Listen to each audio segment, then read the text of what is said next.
2026 সালের গঙ্গাসাগর মেলার গুরুতর অসুস্থ হয়ে পড়েন উত্তরপ্রদেশের লখনৌয়ের বাসিন্দা পুণ্যার্থী শান্তলাল। অবস্থার অবনতি হওয়ায় তাকে দ্রুত সাগর মেলার অস্থায়ী হাসপাতাল থেকে কলকাতার একটি হাসপাতালে পাঠানোর সিদ্ধান্ত নেওয়া হয়। দক্ষিণ 24 পরগনা জেলার প্রশাসনের তৎপরতায় এবং হ্যাম রেডিও সহযোগিতায় অল্প সময়ের মধ্যেই এয়ার অ্যাম্বুলেন্সের ব্যবস্থা করা সম্ভব হয়। চিকিৎসকদের মতে সময় মতো উন্নত চিকিৎসার জন্য স্থানান্তর করায় তার প্রাণ রক্ষা সম্ভব হয়েছে। গঙ্গাসাগর মেলার মতো বৃহৎ ধর্মীয় সমাবেশে জরুরি স্বাস্থ্য পরিষেবা ও প্রশাসনিক সমন্বয়ের এই উদ্যোগ প্রশংসিত হয়েছে। জেলা প্রশাসনের পক্ষ থেকে জানানো হয়েছে, পুণ্যার্থীদের নিরাপত্তা ও চিকিৎসা পরিষেবায় কোনো রকম খামতি রাখা হচ্ছে না। গঙ্গাসাগরে প্রতি বছরের মতন এবছরও জেলা প্রশাসন এয়ারলিফটিংয়ের ব্যবস্থা করেছে।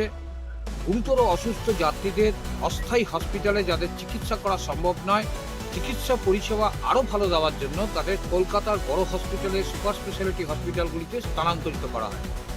গতকাল অসুস্থ হয়ে একজন উত্তরপ্রদেশের লখনৌর বাসিন্দা শান্তলাল বলে 70 ঊর্ধ্ব একজন বৃদ্ধাকে হসপিটালে ভর্তি করানো হয়। তাকে সারা রাত চিকিৎসা করা হয়। রাতেই তাকে ট্রান্সফার করার ইচ্ছা ছিল, কিন্তু অন্ধকারের কারণে হেলিকপ্টার আসতে পারেনি। সকালবেলায় তাকে প্রথম পেশেন্ট হিসেবে হেলিকপ্টারে তোলা হলো। এডিএফ জি সাহেব ওখানে ছিলেন উপস্থিত। প্রথম তাকে কলকাতা হসপিটালে স্থানান্তরিত করলো। আমরা হ্যাম রেডিওর পক্ষ থেকে জেলা প্রশাসনকে বহু বছর ধরে এই এয়ারলিফটিংয়ের সহযোগিতা করে আসছি।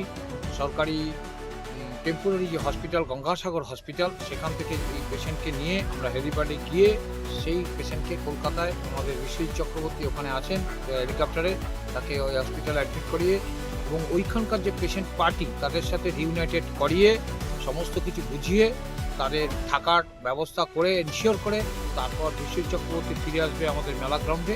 আমরা অধীর আগ্রহী আছি এবং সেই পেশেন্ট দ্রুত সুস্থ হয়ে উঠবে, তার আরোগ্য কামনা করি। কী হয়েছিল? ওনার শ্বাসজনিত খুব সমস্যা। গঙ্গাসাগর হসপিটালে, ওই অস্থায়ী হসপিটালে এর আরও ভালো চিকিৎসার দরকার নেই। রাজ্য সরকার সদা সচেষ্ট কোটি কটা পুণ্যার্থীকে যাতে আরও ভালো চিকিৎসা দেওয়া যায়, তার জন্যই তাকে কলকাতার আরও সুপার স্পেশালিটি হসপিটালে স্থানান্তরিত করা হবে। আমি অম্বরীশ নাগ বিশ্বাস, হ্যাম রেডিও, ওয়েস্ট বেঙ্গল রেডিও ক্লাবের সেক্রেটারি।